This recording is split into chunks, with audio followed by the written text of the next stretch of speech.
Hello and welcome to the show किस्मत और कुंडली। प्रोग्राम किस्मत कुंडली में आप सभी का बहुत बहुत स्वागत है। प्रोग्राम किस्मत और कुंडली में पार्ट लेने के लिए आपको देना होगा हमें अपना date of birth, place of birth और टाइम ऑफ बर्थ, और आपकी date, time and place of birth के ऊपर से आपकी जन्म कुंडली यहाँ पर निकाल करके जो भी आपके सवालात होंगे उसके हम जवाब देने की कोशिश करेंगे। डिटेल्स में हमें जो चीज़ आपसे चाहिए वो है date of birth, place of birth और टाइम ऑफ बर्थ। ये तीन चीज़ मिल जाए ताकि आपकी कुंडली को यहाँ पर निकाल सके और उससे आपके सवालों के जवाब दे सके। मान लीजिए आपके पास अपना टाइम ऑफ बर्थ नहीं है तो डेट ऑफ बर्थ के ऊपर से कुछ सवाल है कि जिनके जवाब दिए जा सकते हैं, कुछ सवाल ऐसे हैं कि जिनके जवाब नहीं दिए जा सकते। तो जिनके दिए जा सकते हैं उनके देने की कोशिश करेंगे, जिनका नहीं दे सकते उनके नहीं दे सकते। तो प्लीज़ कोशिश करिए कि date, time and place of birth तीनों ही हो, तभी जाकर के पूरी कुंडली बन पाएगी। जब कॉल करें अपने टेलीविज़न का वॉल्यूम बिल्कुल बंद रखिएगा ताकि आपकी हमारी बात आसानी से हो सके। टेलीविज़न वॉल्यूम अगर आपका हाई हुआ तो हमारे लिए आपके साथ बात करना बड़ा मुश्किल होगा तब तक कि जब तक कि टेलीविज़न का वॉल्यूम आपका बंद नहीं होता। तो प्लीज़ मेक श्योर करिए टीवी वॉल्यूम बिल्कुल ही बंद हो। और जिनके बारे में जानना है उन्हीं की बर्थ डिटेल्स दीजिएगा। किसी की डिटेल से किसी के बारे में हम कोई चीज़ नहीं बता पाएंगे, ये टेक्निकली पॉसिबल नहीं होगा। निशानियाँ अलामत मिल जाती है, प्रेडिक्शन डिफरेंट होती है, निशानी डिफरेंट होती है, निशानियाँ मिलेगी लेकिन प्रेडिक्शन करना ठीक नहीं होगा। तो प्लीज़ मेक श्योर करिएगा कि जिनके बारे में जानना है उन्हीं की बर्थ डिटेल्स आप हमें दें। प्रोग्राम आपकी सेवा में हर सोमवार को होता है 12 से लेकर के 2। एक दो ज़रूरी अनाउंसमेंट है जो हमें करनी है, दो इनफैक्ट। दो अनाउंसमेंट्स में ये है कि पहली ये है कि चंद्र के ऊपर हमने शो किया, मैंने और आदित्य जी ने, कि चंद्र यानी कि मून आपकी कुंडली में किस प्लैनेट के साथ पड़ा हो तो कैसा फल देता है, लेकिन वो प्रोग्राम पूरा कर नहीं पाए। तो जल्दी ही आदित्य जी इस महीने उन्होंने कहा कि एक आध छुट्टी लेंगे स्पेशली शो के लिए, और वो उनको हम तकलीफ़ देंगे, वो आएंगे यहाँ पर और हम उस पर चर्चा जारी रखेंगे। तब तक मैं मून को आगे फिनिश करता हूँ चौथे घर से लेकर के 8वें घर तक, 5वें घर से लेकर 8वें घर तक, माफ़ी चाहता हूँ। तो मून के ऊपर हमारी ये बातें, ये सीरीज़ जारी रहेगी। लास्ट वीक करना था मून 5 से 8, वो कर नहीं पाए। आज मून 5 से 8 होपफुली करेंगे कि अगर किसी भी कुंडली में चंद्रमा 5वें घर में हो, 6ठे घर में हो, 7वें घर में और 8वें घर में हो तो क्या फल देता है, वो आज हम बात करेंगे। लेकिन स्पेशल शो जैसे आदित्य जी से मुझे कन्फर्मेशन मिलती है मैं आपको बताऊंगा और हम उस दिन स्पेशल शो करेंगे। लग रहा है कि 17th, अगर मेरी गलती नहीं है तो 17th को मंडे है, शायद वो वाले में हम कर पाएँ। और अभी आपको बता देते हैं जी, 17th या 24th लाइकली है, या may be 31st, I don't know, summer bank holiday, जब भी कर पाएँ। लेकिन इसी महीने के एक मंडे में होगा। तो मंडे अगर उनको छुट्टी नहीं मिली तो फिर 31st बैंक हॉलीडे है। समर बैंक हॉलीडे दिखा रहा है यहाँ पर, लेकिन कहाँ पर है नहीं पता। हाँ, मुझे लगता है समर बैंक हॉलीडे, तो 31st को कर लेंगे। लेकिन anyway, one of August Mondays, तो ये ज़रूरी अनाउंसमेंट थी। दूसरी बात, इसी महीने में आगे, या अगर इस महीने नहीं तो सितंबर में, हम अभी एक शो कर रहे हैं लेकिन सितंबर से 2 शो करेंगे, शायद 3 करें वीकली। मेरे कुछ और कमिटमेंट्स है जिसको एड्रेस कर रहा हूँ। होपफुली उसको इस महीने उसका निपटारा हो जाना चाहिए। तो हम 2 शो हफ्ते में किया करेंगे। तो किस्मत कुंडली आप जो अभी देख रहे हैं वीक में एक बार, अब वीक में 2 बार या 3 बार देख पाएंगे। सवाल आप लोगों से ये है कि अगर हम 2 बार करें वीक में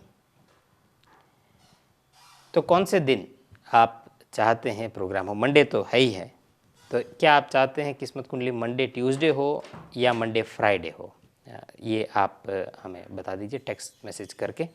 अगर आपके पास मेरा नंबर है तो, अगर टेक्स्ट मैसेज व्हाट्सएप वो नहीं कर सकते तो 020 नंबर आपकी स्क्रीन पर आ रहा है 348877, उस पर कर सकते हैं। किसी भी नंबर पे जो आपकी स्क्रीन पर आ रहा है उस पर फ़ोन करके बता सकते हैं। मंडे के अलावा कौन से दिन आप चाहते हैं किस्मत कुंडली हो, मंडे के साथ ट्यूसडे हो या फिर मंडे के साथ फ्राइडे हो, तो आपके मैसेजेस का इंतज़ार रहेगा। आप बताइए कि कौन से दिन करना है प्रोग्राम, तो उस हिसाब से फिर हम दिन चुन लेंगे। ठीक है, प्रोग्राम की करते हैं शुरुआत। सबसे पहले सबसे पहले रक्षाबंधन की सबको हार्दिक शुभकामनाएं और सबको बिलेटेड ईद मुबारक। तो रक्षाबंधन ईद के दिन प्रोग्राम नहीं था इसलिए विश नहीं कर पाए, सो सबको बिलेटेड ईद मुबारक। ईद बहुत सारी खुशियाँ लेकर आए सबकी ज़िंदगी में, ऐसी तमन्ना करते हैं। और आज रक्षाबंधन का दिन है तो रक्षाबंधन की भी सबको बहुत बहुत बधाइयाँ। तो ये बात है, हमें भी अपनी राखी मिल चुकी है हर साल की तरह।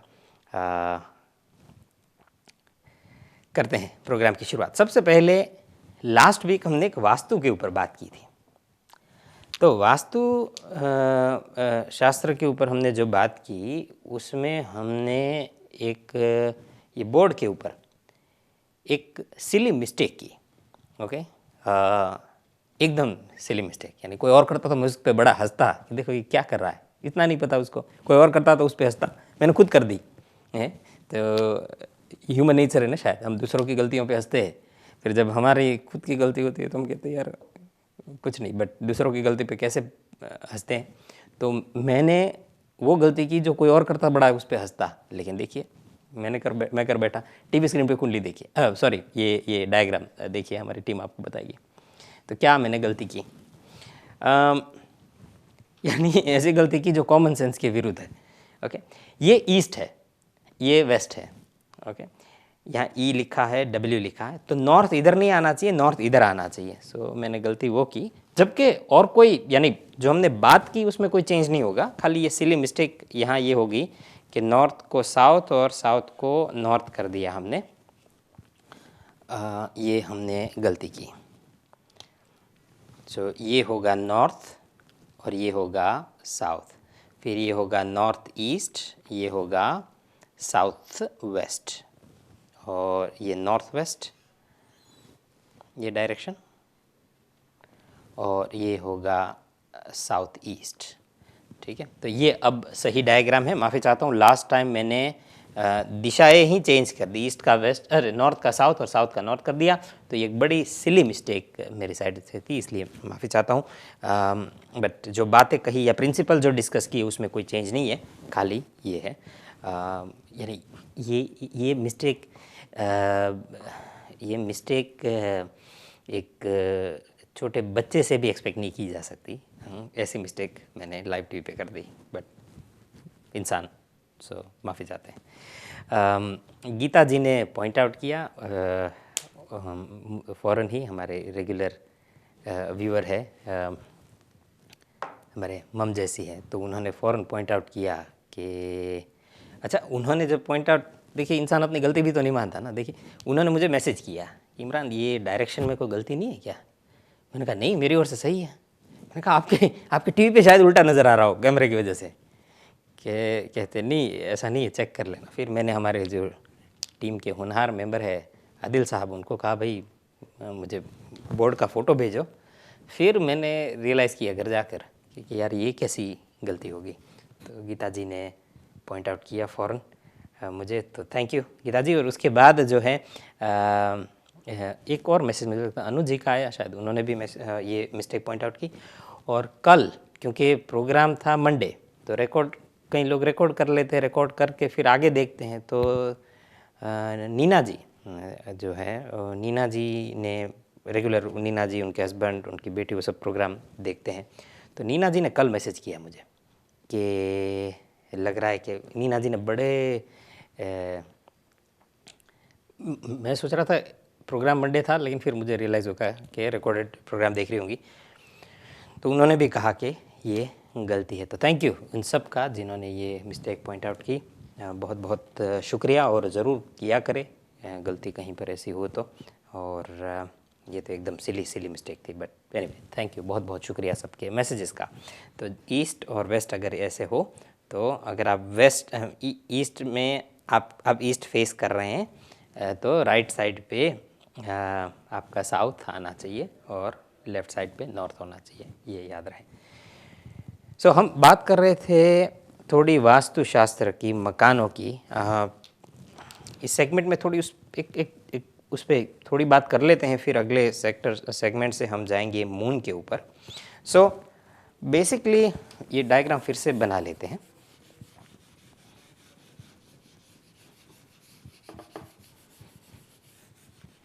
बोर्ड को नहलाने की ज़रूरत है, ये भी मैं मानता हूँ, तो एक दिन टाइम निकाल के इसको भी नहला देंगे।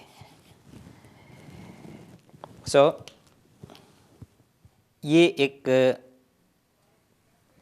मकान है,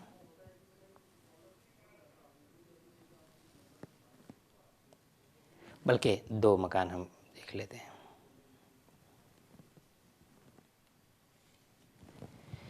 ठीक है, दो सेमी डिटैच मकान हैं।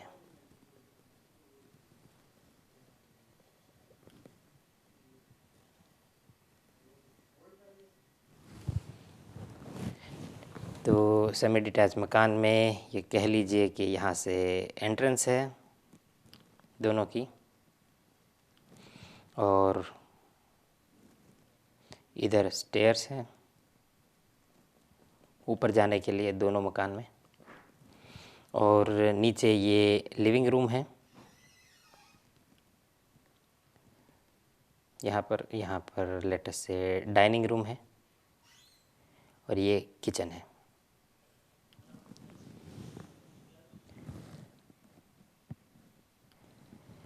तो ये दरवाज़ा और लिविंग रूम कुछ गलत नहीं बन गया। ये एंट्रेंस होगी यहाँ पर, और ये है लिविंग रूम। सो हम आपको बता रहे थे कि मकान की एंट्रेंस कैसे देखी जाती है। अच्छा, एक बात आपको बताता चलो। एस्ट्रोलॉजी में जैसे इंसान की कुंडली बनती है, एक तरीका नहीं है देखने का, बहुत अलग अलग तरीके हैं पैटर्न स्टडी करने के। ओके, एक तो है जन्म कुंडली स्टैंडर्ड, दूसरा है हस्तरेखा, लोग हाथ की लकीरें देखते हैं, हाथ पढ़ते हैं। ओके, इनफैक्ट मेरा शौक एस्ट्रोलॉजी में हाथों की लकीरों से ही जागा। ओके, तो हाथ की लकीर देखना, हाथों की लकीर पढ़ना, वो भी कभी इस पे कवर करते जाएंगे। तो एक है कुंडली देखना, एक हाथों की लकीर देखना, उसके अलावा एक है न्यूमरोलॉजी। ओके, ये सारा कैलकुलेशन बेस्ड है। मैं टैरो कार्ड की बात नहीं कर रहा। टैरो कार्ड में मैं नहीं कहता वो सही है या गलत है, वो अपनी जगह जैसे है, जिसको अच्छा लगे करे, नहीं लगे ना करे, लेकिन उसमें कैलकुलेशन इन्वॉल्व नहीं है। ओके, न्यूमरोलॉजी में और एस्ट्रोलॉजी में कॉम्प्लेक्स कैलकुलेशंस इन्वॉल्व है। दूसरा, जैसे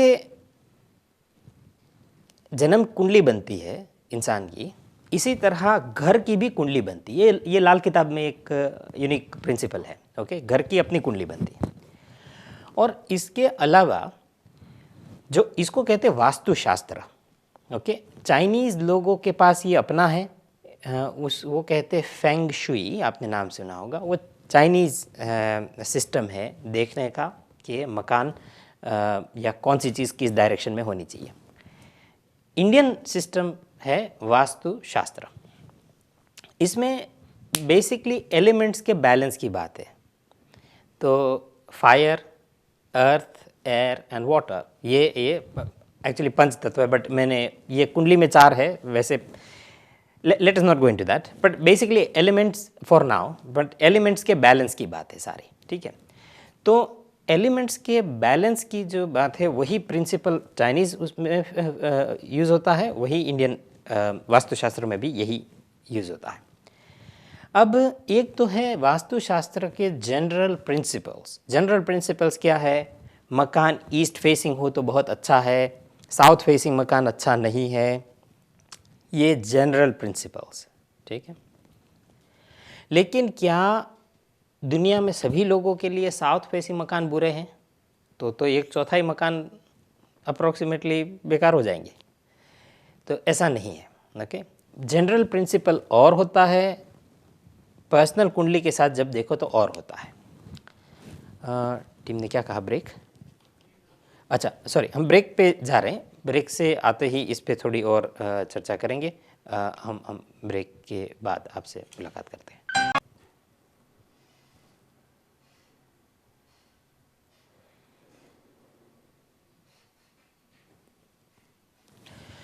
welcome back after the break. से पहले हमारी बात हो रही थी मकान के ऊपर, हम बात कर रहे थे और मकानों की, क्योंकि ये बात लास्ट वीक निकली इसलिए ये छेड़े है। वैसे कोई प्लान नहीं था कि इस सब्जेक्ट को हम कवर करें, लेकिन क्योंकि लास्ट वीक बात इस पर निकली तो मैंने कहा थोड़ी झलक दे दूं, फिर कभी मौका मिला तो हम वास्तुशास्त्र के ऊपर बात करेंगे। इनफैक्ट मैं ये करूँगा कि आप लोगों से मकान के नक्शे मंगा लूँगा, और अगर आपको पर्टिकुलरली लगता है कि आप एक एक्स मकान में, एक फलाने मकान में आप जाने के बाद आपके साथ बहुत अच्छा हुआ, या उस मकान में जाने के बाद आपके साथ बहुत बुरा हुआ, तो आप उस मकान के नक्शे को, फ्लोर प्लान को हमें ईमेल कर दीजिएगा। आपकी जो मकान मालिक है और जो रहता है उसके या टेनेंसी एग्रीमेंट जिसके नाम है, उनका date of birth, place of birth, time of birth के साथ उस मकान का नक्शा अगर आप हमें भेज दें तो हमें केस स्टडी करेंगे। अभी नहीं, फ्यूचर में मैं आपको तब कहूँगा जब करना होगा। आज हम थोड़ी इस पे बात करते हैं। एनीवे, तो बेसिकली ये मकान को कैसे देखा जाए। हम साउथ फेसिंग मकान की बात कर रहे थे कि भाई जनरल प्रिंसिपल ये है कि साउथ फेसिंग मकान अच्छा नहीं होता। तो क्या सभी को साउथ फेसिंग मकान बुरा होता है? नहीं। ऑफ कोर्स वो कैसे डिपेंड करेगा, किसको सूट करेगा, तो वो डिपेंड करेगा उनकी जन्म कुंडली के ऊपर। आपकी कुंडली में कुछ खास कॉम्बिनेशन हो तो आपके लिए साउथ डायरेक्शन बड़ी अच्छी साबित हो सकती है, तो ये ज़रूरी नहीं है। दूसरा, हमारी टीम पूछ रही है कि ये मकान में आप गाड़ी कहाँ रखेंगे। तो भाई मकान की दीवार ये है, ये प्लॉट की साइज़ है, तो यहाँ आपके पास ऑफ स्ट्रीट पार्किंग बहुत सारी है और यहाँ पे भी आप अपनी गाड़ी रख सकते हैं। शायद 2 गाड़ियाँ तो आ ही जाएगी। तो टीम को बताते चले कि ये गाड़ियों, ये ड्राइव है, ठीक है। वैसे तो ईंटें लग रही हैं, लेकिन अभी आप इसको गाड़ियाँ समझिए, तो इसको हटा देते। ये ड्राइव है, आपके पास जगह पार्किंग के लिए इनफ है। सो हाँ, कैसे देखा जाए मकान का, ये हम बात कर रहे थे। तो मकान की डायरेक्शन देखने के लिए आपको मकान के ऑलमोस्ट सेंटर में कहीं खड़ा होना पड़ेगा, यहाँ पर, और यहाँ सेंटर में खड़ा रह कर के आपने कॉम्पास यूज़ करना पड़ेगा, तब आपको पता चलेगा कौन सी चीज़ किस डायरेक्शन में है। और उसके बाद आप चेक कर सकते हैं। वह किचन फॉर एग्जांपल ये है, यहाँ वेस्ट बना लेते हैं, ठीक। ये है वेस्ट, ये है east facing house, okay, let us से। तो ईस्ट वेस्ट, ये है नॉर्थ फिर, और ये होगा साउथ। इस बार दिशा में गलती नहीं होनी चाहिए। ईस्ट वेस्ट नॉर्थ और साउथ, सो ईस्ट वेस्ट नॉर्थ, हाँ ठीक है। तो फिर ये मकान बनता है, बेसिकली ये मकान ईस्ट फेसिंग है, ठीक है। अब आपको अगर देखना है कि आप, लेट अस से ये किचन है, ठीक है, ये किचन है, तो देखना है कि किचन किस डायरेक्शन में फेस कर रहा है, ये देखना है। तो आपको मकान के सेंटर में खड़ा होना पड़ेगा और आप देखोगे तो आपको यहाँ से इस दिशा में किचन नज़र आएगा, ठीक है। इट मीन्स किचन है आपका नॉर्थ वेस्ट में इस मकान के लिए। लेकिन इस मकान का अगर किचन इस साइड है तो इनके लिए ये मकान तो ईस्ट फेसिंग ही होगा, लेकिन किचन हुआ इस डायरेक्शन में,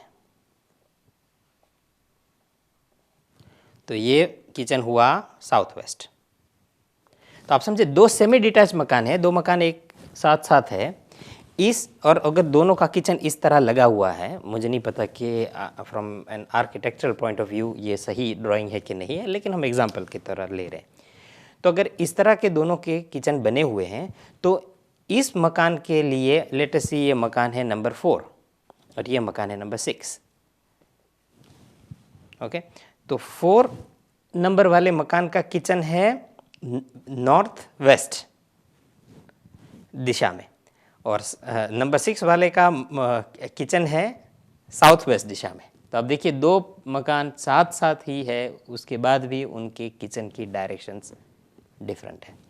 तो ये हो सकता है। तो जब तक फ्लोर प्लान ना मिले, मकान का नक्शा ना मिले, देखना बड़ा मुश्किल होता है। तो बट एनीवे ये तरीका है देखने के लिए। फिर लेटस से कि वॉशरूम है, ओके, वॉशरूम इधर है, इसका इस मकान वाले का इधर है,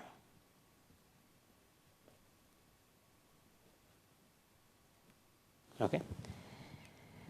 अब उसमें भी सेम देखिए, मकान के सेंटर में खड़े हैं, नंबर 4 के लिए वॉशरूम है इधर, so probably north and north west इस डायरेक्शन में है, और इसके लिए मकान वॉशरूम इस डायरेक्शन में है, साउथ फेसिंग है, साउथ साउथ वेस्ट। तो समझ गए, नेक्स्ट डोर मकान होने के बाद भी डायरेक्शंस डिफरेंट हो सकती है इस तरह। फिर कभी इस पे ज़रूर चर्चा करेंगे कि कौन सी चीज़ किस दिशा में होना ज़्यादा अच्छा है, और अगर न हो तो क्या किया जाए। यहाँ बड़ा मुश्किल है, इंडिया में तो आपको ज्योतिषी घर आ गए, कहते ये इधर नहीं है, तोड़ दो, कहते इधर से उधर कर दो, वो सब हो जाता है उधर। यहाँ कैसे करेंगे, इतना इजी या इतना सिंपल तो नहीं होगा इस कंट्री में कि आप इधर से तोड़ के उधर के ले जाए, बहुत बहुत मुश्किल है।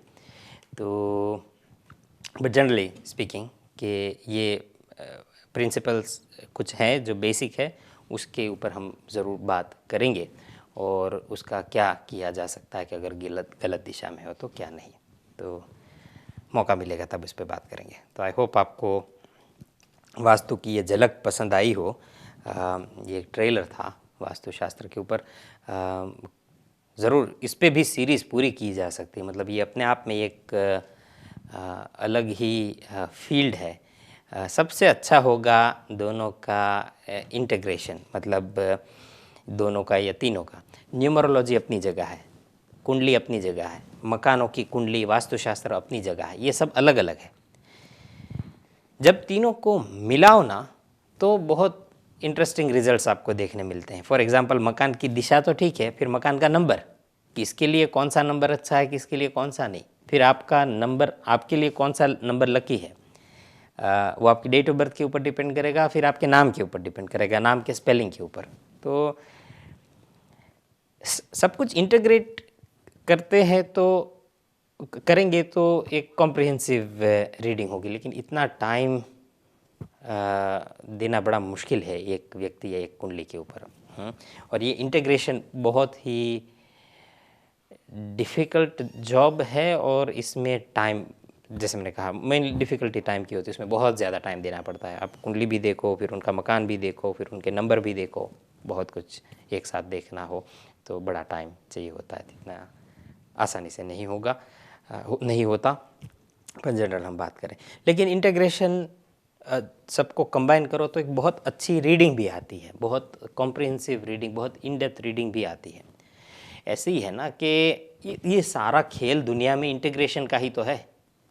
मोबाइल फ़ोन अलग निकला दुनिया में, इंटरनेट अलग निकला, फिर जब दोनों इंटीग्रेट हुए कि इंटरनेट मोबाइल पे आ गया तो दुनिया रेवोल्यूशनराइज हो गई ना, सारी ई शॉपिंग, कितना कुछ दुनिया में बदल गया।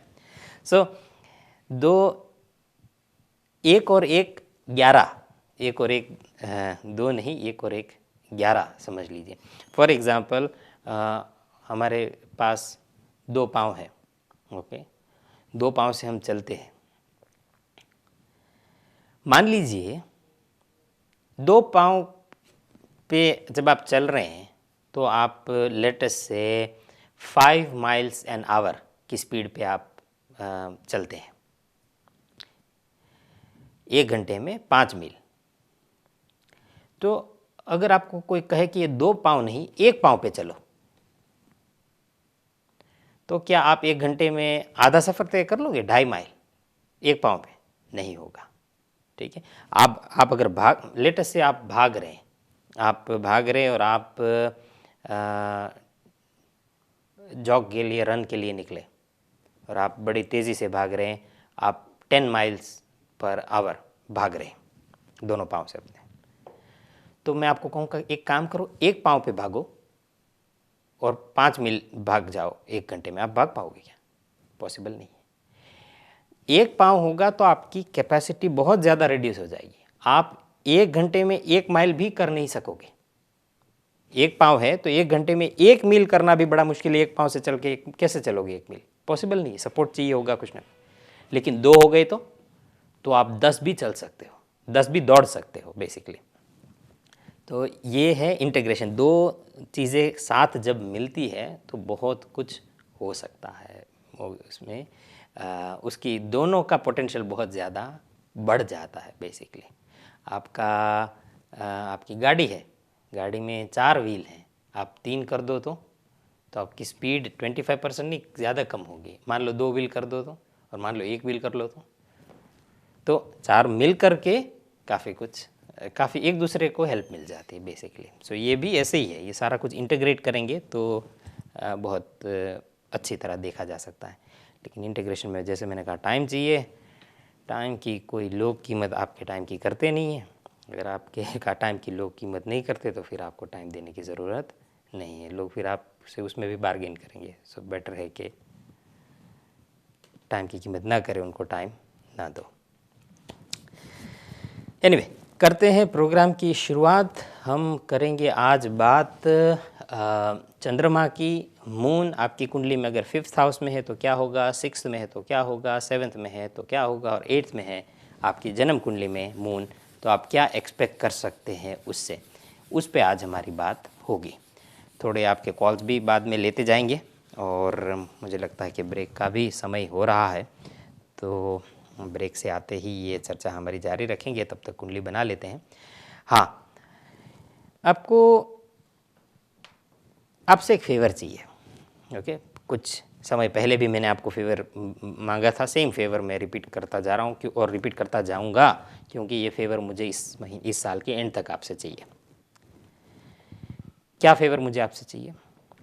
फेवर मुझे आपसे ये चाहिए कि 2019 के मार्च अप्रैल 2019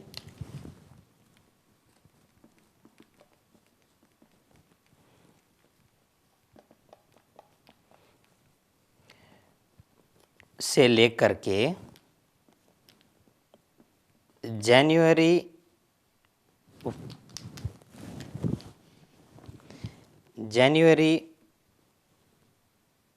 एंड 2020, इस अरसे में आपकी ज़िंदगी में जो खास बदलाव आया हो, टीम को कहेंगे टीवी स्क्रीन पर दिखा दे।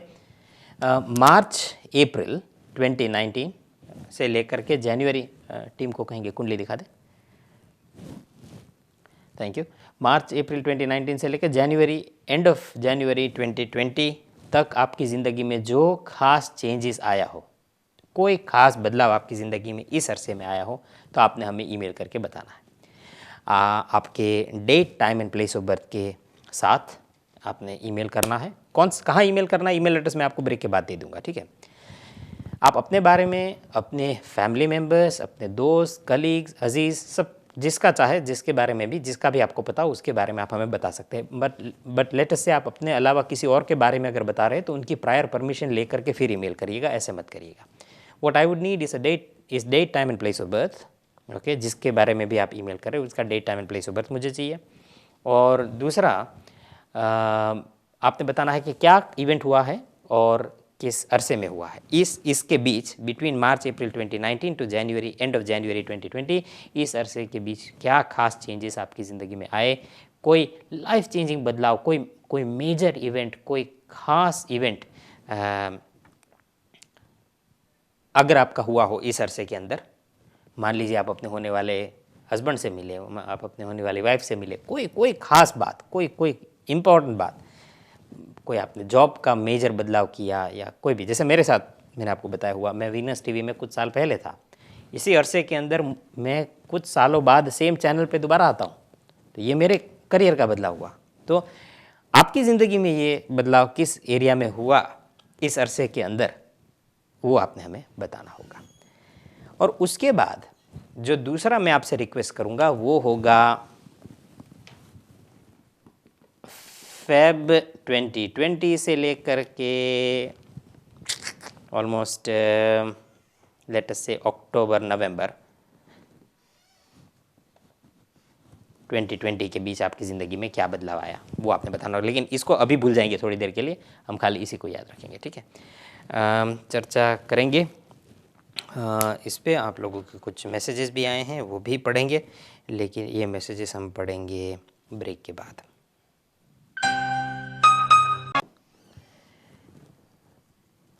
Welcome back after the break से पहले हमारी बात थोड़ी वास्तुशास्त्र के ऊपर हो रही थी, और अब हमें बात करनी है मून के ऊपर।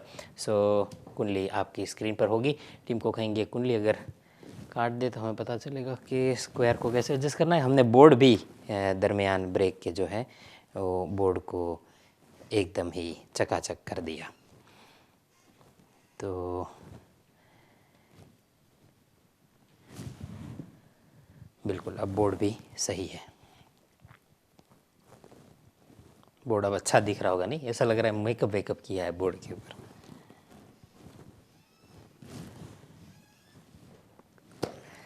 तो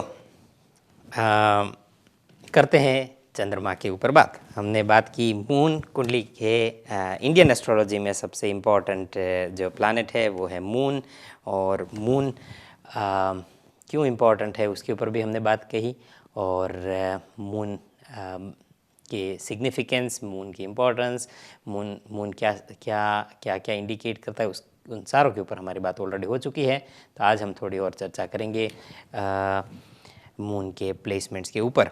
तो याद रखिएगा कुंडली का सबसे इम्पॉर्टेंट प्लैनेट जो अल्टीमेटली आप कैसा फील करते हो डिसाइड करता है वो है आपका moon. So moon in the 5th house के ऊपर थोड़ी चर्चा आज करेंगे। मून की सीरीज़ हम इसलिए कर रहे हैं क्योंकि हमने आदित्य जी के साथ मून के कॉम्बिनेशंस के ऊपर बात की थी। मून किस प्लैनेट के साथ पड़ा हो तो कैसा फल देगा, उसके ऊपर हमने सीरीज़ की थी, पूरा नहीं हो सीरीज़ शुरू की थी, पूरा नहीं हो पाया, और इसी वजह से हम मून को ही कंटिन्यू कर रहे हैं। सो आइए बढ़ते हैं उनकी ओर। लाल किताब भी साथ साथ पढ़ते जाएंगे, और moon in the 5th house कुछ मैंने नोट्स बनाए हैं यहाँ पर मेरे सिस्टम में, तो वो भी हम पढ़ेंगे। जैसे मैंने आपको कहा मैं हमेशा स्पेशल प्रोग्राम के लिए नोट्स ज़रूर बना लेता हूँ, क्योंकि एक तो मुझे वो अच्छा लगता है, दूसरा ये है कि कोई पॉइंट्स रह ना जाए, लिखी हुई चीज़ ज़्यादा याद रहती है। बाकी वैसे भी बोल सकते हैं, लेकिन बेटर है कि लिखा हुआ हो। सो मून इंडिकेट क्या करता है? मून इंडिकेट करता है आप कहाँ किस एरिया में हैप्पी फील कर रहे हैं, आपका मन कहाँ पर है, ठीक है। तो सारा खेल इस दुनिया में मन का ही है, जो मेरे छोटे थोड़े बहुत भी एक्सपीरियंस में मैं अपनी लाइफ में सीखा हूँ वो यही है कि अल्टीमेटली आपका मन ही सब कुछ है और कुछ नहीं है कहीं, सब कुछ आप ही का मन है कि आपका मन कहाँ पर है। तो और मन ही तो हमें ड्राइव करता है, हमारी डिज़ायर्स ही तो हमें ड्राइव करती हैं।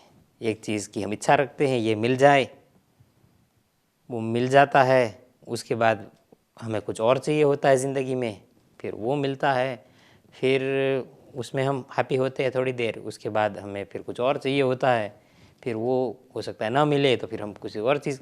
तो ये मिलना न मिलना, ये इच्छाएं, यही चीज़ हमें ड्राइव करती है, यही ज़िंदगी का ड्राइविंग फोर्स जो है हमारा, वो डिज़ायर्स ही है। ओके, अगर डिज़ायर न हो तो हम शायद कभी कोई काम नहीं करेंगे। तो ये हमारी ड्राइविंग फोर्स है। और एस्ट्रोलॉजी में डिज़ायर्स को जो प्लैनेट दिखाता है वो है चंद्रमा।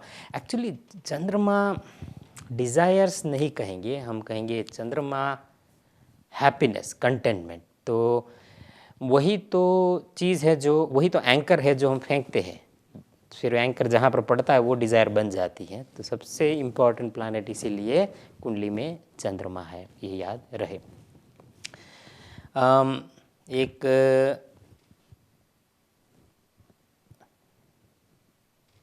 एक गरीब का बच्चा है, उसके पास कुछ नहीं है रहने के, इसके बाप के पास घर नहीं है, रास्ते पे सोते हैं, आपको अक्सर हमारे देशों में देखने मिल जाता है, उसको कोई टूटा फूटा खिलौना भी मिल जाएगा ना, तो वो गरीब का बच्चा बहुत खुश हो जाएगा, क्योंकि उसके पास कुछ नहीं है। उसको किसी की फेंकी हुई चीज़, कोई टूटा फूटा खिलौना या कोई भी चीज़ ऐसी मिल गई तो बड़ा खुश हो जाएगा कि क्या मुझे मिल गया, वाह ये टूटा फूटा खिलौना, वो हो कितना खुश, क्योंकि उसके पास कुछ नहीं है। और अमीर का बच्चा, उसके माँ बाप उसके लिए एक खिलौना लाते हैं, फिर उससे दूसरा, फिर तीसरा, महंगे से महंगे खिलौने ला के देता है। वो बच्चा फिर भी रो रहा होता है, थोड़ी देर हैप्पी रहेगा, नया खिलौना है, फिर कहते हैं डैडी मुझे ये नहीं चाहिए, मम मुझे ये नहीं चाहिए, मुझे कुछ और ला दो। महंगे से महंगे खिलौने उसको मिल जाए तो वो फिर भी वो कंटेंट या हैप्पी नहीं होता, फिर भी रो रहा होता है। सो ये सारा कुछ अल्टीमेटली इधर है। कल मैं कुछ तस्वीरें सोशल मीडिया पे देख रहा था।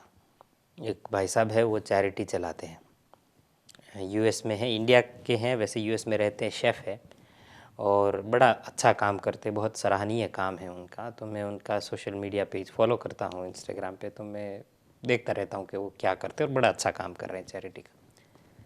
तो कल के पिक्चर्स मैंने देखे, उसमें वो लोग जो डिप्रेव्ड एरिया है, जो जिनके पास नहीं है रहने के लिए, जो रास्ते पे सोते हैं, जिनके पास छत नहीं है, कुछ नहीं है जिनके पास, तो रक्षाबंधन होने के कारण वो उन सबको जा कर के गिफ्ट्स दे रहे थे, उनकी चैरिटी के लोग। मैं वो फोटोज़ देख रहा था। उस पिक्चर में मैं उन लोगों के चेहरे के ऊपर, उसमें बूढ़े बच्चे सब हैं, तो उनके चेहरे पड़ रहा था जब उनको वो गिफ्ट मिलती है। लड़की यहाँ है, उनको कपड़े दिए हैं, फ्रॉक दिए हैं, बड़ी उम्र की औरतें उनको कुछ और दिया है, पता। अब उनके चेहरे पे मैं मुस्कुराहट देख रहा था, वो खुशी देख रहा था। एक एक एक कपड़ा, एक फ्रॉक मिलने पर उस छोटी बच्ची को कितना उसके चेहरे पे स्मित था, कितना चेहरा उसका खुशी से गुलाबी हुआ था एक फ्रॉक मिलने पर, क्योंकि उसके पास शायद कुछ नहीं है, तो उसको ये भी मिला तो बहुत बड़ी बात है। तो डिज़ायर्स एक दलदल की तरह है, जितना फुलफिल होता है हमें और चाहिए होता है, और हमारी भूख और बढ़ती जाती है। ये शायद इसमें मैं कोई उपदेश नहीं दे रहा, मैं नहीं कह रहा आप लोग ऐसे, मैं कह रहा हूँ मैं भी ऐसा, हम सब ऐसे, हम संसारी लोग, हम ऐसे ही हैं। हमें एक मिल जाए तो हमें होता है और दो मिले। कुछ ही दिनों पहले की बात है, मैंने शो पे आना था, तो सोच रहा था कि निकलना था, कौन सा जैकेट पहनूं, तो 5-7 जैकेट है, तो मैंने कहा यार ये रहने दो। फिर मैंने कहा यार कोई नहीं है पहनने लायक, छोड़ो। फिर मुझे वो टाइम याद आया जब मैंने नया नया टीवी शुरू किया, तो मेरे पास एक जैकेट था, एक कोट था, एक ही, दूसरा था ही नहीं, वो मैं एक ही पहनता था क्योंकि दूसरा था नहीं। तो और उस एक में भी बड़ी खुशी थी। आज 5-7 है तो ऐसा कर रहा है यार कोई पहनने लायक नहीं, ऐसा दिल करता है। परफ्यूम की बोतल मुझे बहुत पसंद था, नया नया मैं इस कंट्री में आया तो मैंने एक परफ्यूम की बोतल ली थी, मैं बड़ा शौक से उसको लगा था, मुझे पता ही है मैंने क्या चीज़ खरीद ली है। ओह, आज 20 बोतल है, फिर भी ऐसा होता है कि यार वो नया आया है ना, बहुत अच्छा है। 20 बोतल में भी सुख नहीं है, वो पहले एक में जो मिल रहा था। सो बात ये है। बट एनीवे, फिलोसॉफी पे नहीं जाना, तो बेसिकली चंद्रमा हमारी हैप्पीनेस को रूल करता है, और हम हर चीज़ हैप्पीनेस के लिए ही कर रहे हैं। दो ही चीज़ें हैं जो हमें दौड़ाती हैं, या तो एक हम किसी से दूर भाग रहे हैं या किसी की तरफ भाग रहे हैं, ठीक है। तो फिलोसॉफिकल एंगल से अगर देखें तो हम सब दुख से दूर भाग रहे हैं कि दुख ना आए, दर्द ना आए, पेन ना आए, तकलीफ़ ना हो, उससे हम दूर भागते हैं। और जहाँ खुशी दिख रही है, खुशी की तरफ भागते हैं। दो ही हमारी इच्छा है। दुनिया का के हर इंसान, किसी भी ज़ात, किसी भी कलर, किसी भी मज़हब का हो, किसी भी कंट्री का हो, किसी भी कलर का हो, कोई भी इंसान कोई भी भाषा बोलता हो, कोई भी मज़हब फॉलो करता हो, ये करता है वो करता, जो दो ही चीज़ है जो इंसान चाहता है अपनी ज़िंदगी में, हर इंसान। आप भूल जाइए उसका क्या मज़हब है, उसका क्या कलर है, उसकी क्या नेशनैलिटी है, इंडियन है, पाकिस्तानी है, कितने हम अपने देखते हैं कि हमारे में डिफरेंसेस है, चाइनीज़ है, कितना फ़र्क है, लेकिन दो चीज़ें कॉमन है पूरी दुनिया के सभी इंसान में। हर इंसान दुख से दूर भागता है और हैप्पीनेस की तरफ भागता है, मुझे हैप्पीनेस मिल जाए बस, दुख से दूर हैप्पीनेस की तरफ, यही चीज़ है। कोई कोई कोई आप देखोगे नहीं दुनिया में कि जो कहेगा मुझे दुख अच्छा लगता है, दुख की तरफ भाग रहा हूँ। यही दो चीज़ें हैं। और इन चीज़ों के लिए, दुख से छुटकारा पाने के लिए, हैप्पीनेस हासिल करने के लिए अलग अलग इंसान तरकीब करता है, फिर अलग अलग उसने ग्रुप बना लिए। वो कहते हैं हम मंदिर जाते हैं, हम दुख से छुटकारा मिल जाएगा, हम मंदिर जाएंगे तो दुख से छुटकारा और हैप्पीनेस मिल जाएगी, तो मंदिर जाएंगे। दूसरा कहता है मैं मस्जिद जा रहा हूँ, क्यों, बस दुखों से छुटकारा, वहीं मेरी शांति, वहीं मुझे हैप्पीनेस में। कोई चर्च जा रहा है, कोई इधर जा रहा है, कोई उधर जा रहा है, कोई सिनेमा जा रहा है, कोई क्लब जा रहा है। तो वजह सबके जाने की एक ही है, कोई मंदिर मस्जिद गुरुद्वारा चर्च जाता है या कोई क्लब में या सिनेमा में जाता है, सब जाने की सबकी वजह एक ही है, उनको लगता है कि वहाँ हैप्पीनेस है, वहाँ जाएंगे तो मुझे हैप्पीनेस मिलेगी। तो कोई मंदिर मस्जिद में ढूंढता है, कोई क्लब में ढूंढता है, कोई शराब में ढूंढता है, कोई सिगरेट में ढूंढता है, तो कोई चाय में ढूंढता है। तो हम सब हैप्पीनेस के लिए भाग रहे और कोई रीज़न नहीं है। और इस दुनिया में हर इंसान हर चीज़ सिर्फ अपनी हैप्पीनेस के लिए करता है और कोई कारण नहीं है उसका कोई चीज़ करने का, ये याद रहे। रिलेशनशिप में दो पढ़ते हैं, लड़का और लड़की, ठीक है, वो दोनों अपने रिलेशन में दोनों पढ़ गए। अब रिलेशनशिप में पढ़े हैं तो वो कहते हैं मैं तुम्हारे लिए कर रहा हूँ, मैं तुम्हारे लिए कर रहा हूँ, दोनों एक दूसरे, लेकिन एक्चुअली हर व्यक्ति, सिर्फ लड़का लड़की कोई भी रिलेशन हो, हर इंसान सिर्फ अपनी खुशी के लिए काम कर रहा होता है। तो और आपका बॉयफ्रेंड आपको छोड़ के चला गया तो आप दुखी होंगे, वो क्यों चला गया मुझे, भाई उसको कहीं और खुशी नज़र आई। अगर तुम्हें कहीं और नज़र आती तुम भी ना रहती इसके साथ, लेकिन उसको कहीं और नज़र आई। और तो हम कंप्लेन करते रहते कि उसने मेरे साथ ये किया, इसने। हर इंसान को खुशी ढूंढने का हक है अपना। तुम्हें अगर उसमें खुशी नज़र आ रही है, ज़रूर नहीं कि उसको भी तुम में खुशी नज़र आ रही है, उसको हो सकता है कहीं और नज़र आ गया। हाँ, इंसान है, दुख होता है, सब कुछ है, लेकिन हकीकत में यही है कि उसको कहीं और खुशी नज़र आ गई। तो हम सब अपनी खुशियों की तरफ ही भागते हैं। कोई इंसान किसी की खुशी के लिए कभी काम नहीं कर रहा होता, हमेशा अपनी ही खुशी के लिए कर रहा होता है। ये है। तो खुशियों, चंद्रमा की बात हुई इसलिए खुशियों की बात तो निकलनी चाहिए। तो चंद्रमा पांचवें घर में क्या करता है, पांचवा घर का है चंद्रमा बेसिकली हार्मनी और कंफर्ट ढूंढता है उस घर के अंदर के जहाँ वो पड़ा होता है, बेसिकली वहाँ उसको वहाँ कंफर्ट मिल रहा होता है और कुछ नहीं। तो चंद्रमा पांचवें घर में अगर हो, पांचवा घर का है, पांचवा घर है औलाद का, पांचवा घर है पढ़ाई का, पांचवा घर है कंपटीशन का, और पांचवा घर है एक्चुअली इंटेलिजेंस का। सो बहुत ही इम्पॉर्टेंट घर है कुंडली का, क्योंकि मेन तो यही है। बुद्धि भ्रष्ट तो सब कुछ ही खराब। अगर ये गया तो सब गया, सब कुछ इधर ही है। तो पांचवा घर इंटेलिजेंस का है, याद रखिएगा, ये और ये दोनों घर, पांचवा और नवा घर इंटेलिजेंस के बहुत इंपॉर्टेंट है। एंड पांचवा घर कह लीजिए परफॉर्मेंस का है। ओके, डिफरेंट एरियाज़ में हो सकता है ये, बट पांचवा घर परफॉर्मेंस का है, याद रहे। स्पोर्ट्स के लिए भी पांचवा घर माना जाता है, तो ये काफ़ी सारी चीज़ें पांचवें घर में आती है। तो चंद्रमा अगर पांचवें घर में हो तो क्या करता है क्या नहीं, उसके ऊपर हम बात करेंगे।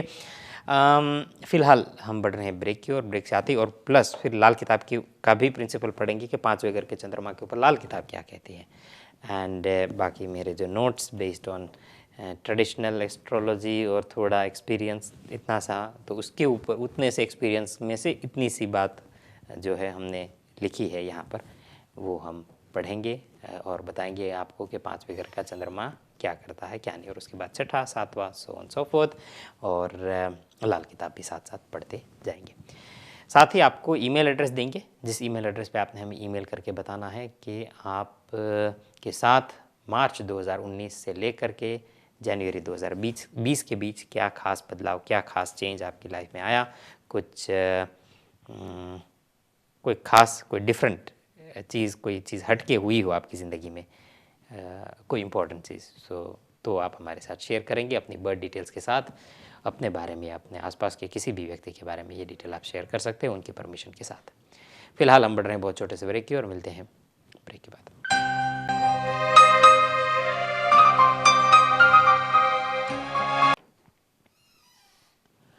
Welcome back after the break. Break से पहले हमारी बात हो रही थी 5वें घर के चंद्रमा के ऊपर, और 5वें घर के ऊपर, इनफैक्ट 5वें घर के चंद्रमा के ऊपर नहीं, 5वें घर के ऊपर बात हो रही थी। कुछ मैसेजेस आप लोगों के आए हैं वो पढ़ेंगे। मैसेज में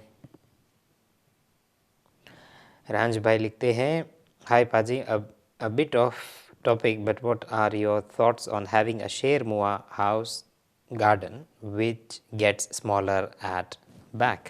अच्छा सवाल है। ये एक्चुअली लाल किताब का प्रिंसिपल है, जिसमें गौमुखी घर और गौमुहा और शेरमुहा घर, ऐसा घर के जो आगे से चौड़ा हो, पीछे जा कर के पतला हो रहा हो, उसको शेरमुहा कहते हैं। और एक गौमुखी घर है कि जो आगे से फ्रंट साइड से पतला हो, लेकिन पीछे जा कर के काफ़ी बड़ा हो जाता है। सो इस पे कभी करेंगे ज़रूर बात। आई अंडरस्टैंड जो आप पूछ रहे हैं, ज़रूर इस पे कभी मौका मिलेगा तो बात करेंगे। महेश भाई, एनीवे थैंक यू महेश भाई आपके मैसेज का। महेश भाई 6th हाउस के मून के बारे में पूछ रहे हैं, तो 6th हाउस के मून का आपने पूछा, अभी जाएंगे जल्दी ही 6th हाउस के मून के ऊपर, तो उस पर आएंगे। एक और मैसेज आया है,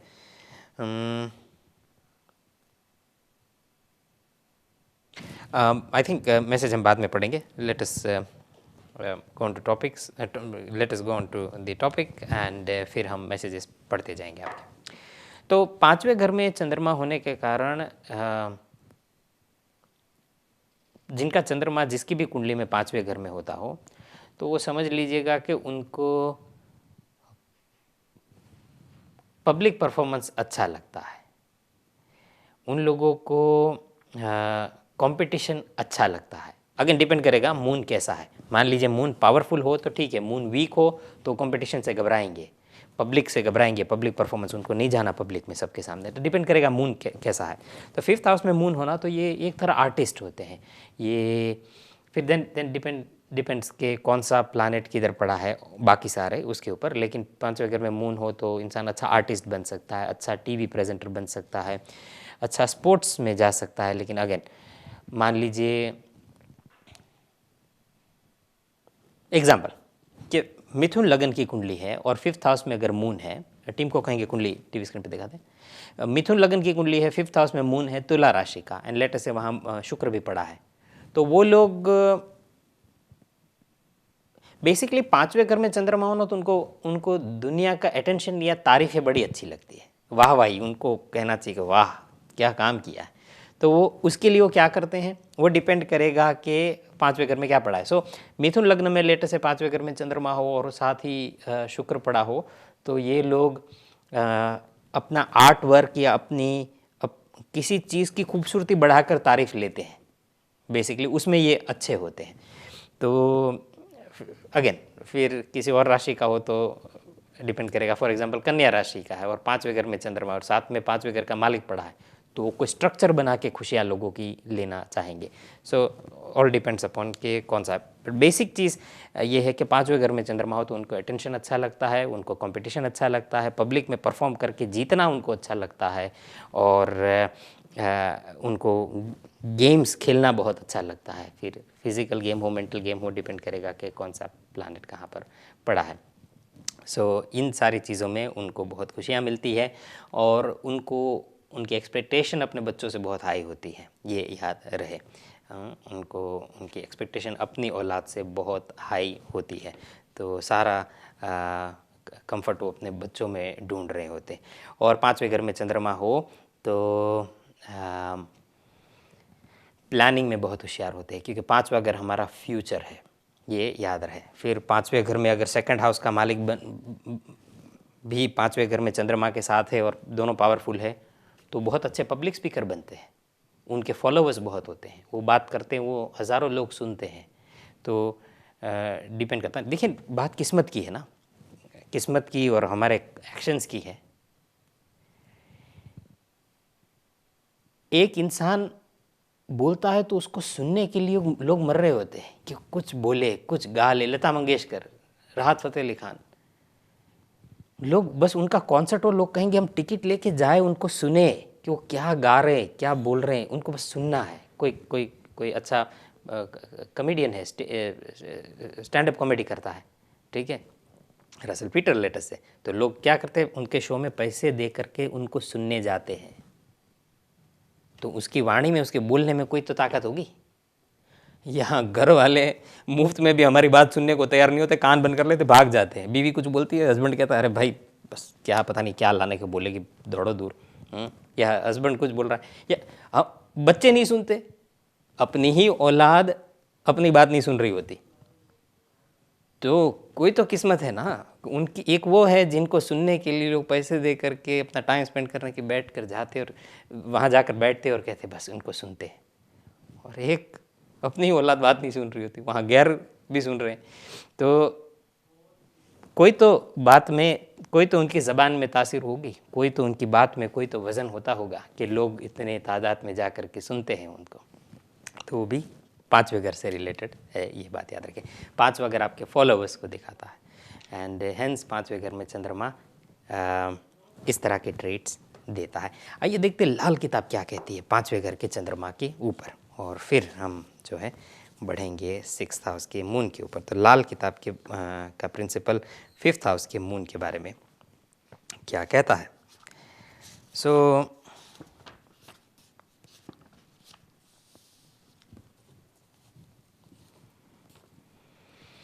पांचवें घर के चंद्रमा के ऊपर लाल किताब कहती है स्पिरिचुअल रिवर।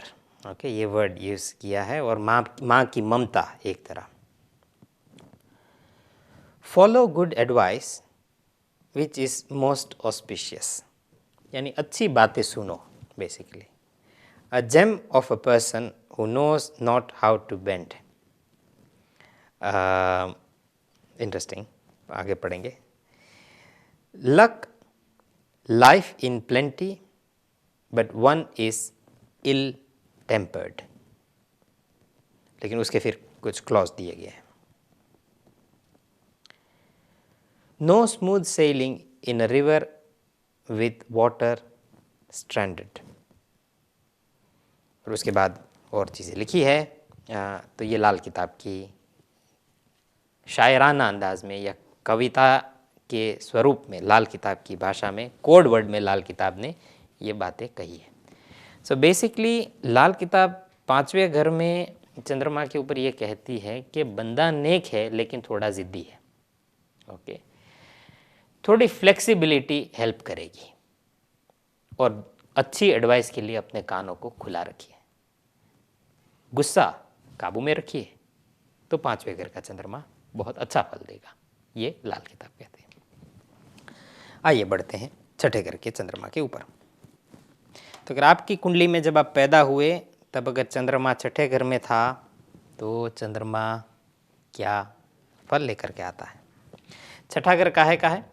छठा घर है नौकरी का, सेवा का, हेल्थ इश्यूज़ का। वो हेल्थ इश्यूज़ जो हमने खुद क्रिएट किए हैं अपनी लाइफस्टाइल से, वो उसका। देखिए, हेल्थ इश्यू दो तरह के ना, एक तो हम लेकर के पैदा हुए जो माँ बाप से, या हम जो हमें जीन्स हमें जो मिले हैं, और एक है जो हम खुद क्रिएट करते हैं अपनी गलत खाने पीने की आदत की वजह से, या खुदा न खास्ता आप सिगरेट पीना शुरू कर दो और फिर आपके लंग्स खराब हो, तो वो कोई किसी का फॉल्ट थोड़ी, आपने सिगरेट पिया तो आप भरो उसका फिर। तो ये आपकी वजह से हुआ, तो आपको ये आदत छोड़नी पड़ेगी।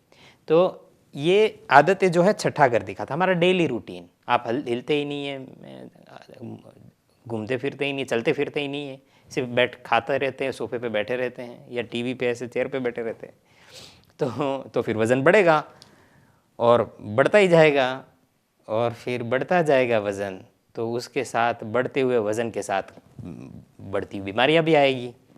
फॉल्ट किसका है? आप नहीं चलते, अगर आप एक्सरसाइज नहीं करते, आपको वॉक पे जॉग पे नहीं जाना और सिर्फ खाना ही खाना है, मज़े करना है, तो एक टाइम पे भरना पड़ेगा। तो ये आप रिस्पॉन्सिबल है उसके लिए। तो इसको छठा घर के, ये 6th हाउस से रिलेटेड है।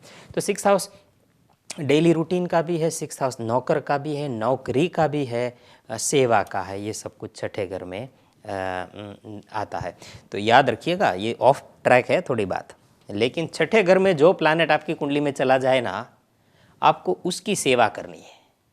उसकी सेवा करोगे, मेवा खाओगे, आपके लिए लक लेकर के आएगा। छठे घर में जो प्लैनेट चला जाए, ये याद रहे। छठे घर में शनि चला गया, हमेशा अपने बूढ़े बुजुर्ग जितने हैं ना, उनके ख्याल रखो। जितनी उसकी दुआ लोगे, जितनी उसकी सेवा करोगे, चाकरी करोगे, फ़ायदा आपको, उनकी ब्लेसिंग्स काम देगी। जो छठे घर में चला गया, छठे घर में जुपिटर चला गया, तो अपने टीचर जिसके साथ आप, जिससे आपने कुछ सीखा हो, उसकी हमेशा इज्जत, उसकी हमेशा वैसे भी करनी चाहिए, लेकिन छठे घर में वो तो एक्स्ट्रा करो, ज़्यादा उनके वो करो। छठे घर में सूर्य चला गया, छठे तो पिता, छठे घर में चंद्रमा, जैसे इस केस में 6th हाउस में अगर मून हो, माँ की सेवा करो, सबको ही करनी है। किसी भी घर में मून हो, सबको करनी है, लेकिन छठे घर में अगर मून हो तो खास ज़्यादा करो, और उनकी एडवाइस ज़रूर लो, उनको सुनो, उसकी सेवा करनी है। माँ, छठे घर में चंद्र है, माँ के पाँव दबाओ। तो छठे घर में जो प्लैनेट पड़ा है, उसकी सेवा करने से आपके लिए लाइफ में रुकावटें, हर्डल्स कम आएगी। जो छठे घर में ग्रह पड़ा हो उसका, छठे घर में किसी की कुंडली में शुक्र पड़ा है, वीनस, तो वाइफ की सेवा करो, लेकिन वाइफ को कभी मत बताओ कि आपके छठे घर में वीनस पड़ा है और आपको ज्योतिषी ने कहा है सेवा करने को, वरना तो वाइफ आपको सारी सेवाएं करवा दी जाएगी और फिर आप सेवा ही करते रहोगे। तो बात यह है। तो छठे घर में वीनस पड़ा है, वाइफ को खुश रखो। वाइफ सबको रखना है, लेकिन छठे वीनस पड़ा है तो खास रखना है, ज़्यादा उसकी सेवा करनी है। उसके लिए जो आप कर सकते हैं करिए छठे घर में, क्योंकि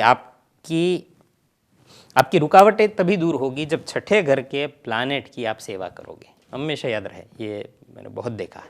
तो ज़िंदगी में आपको बहुत अगर फील हो रहा हो ना कि मुझे ये काम में रुकावट आ रही है, वो काम में रुकावट आ रही है, 6th हाउस में क्या पड़ा है देख लो, उसकी सेवा करो, उसकी ब्लेसिंग लो, उसका आशीर्वाद लो, उसकी दुआ लो, आपका काम बनेगा। तो छठे घर में अगर वीनस पड़ा है तो वाइफ की दुआ लो।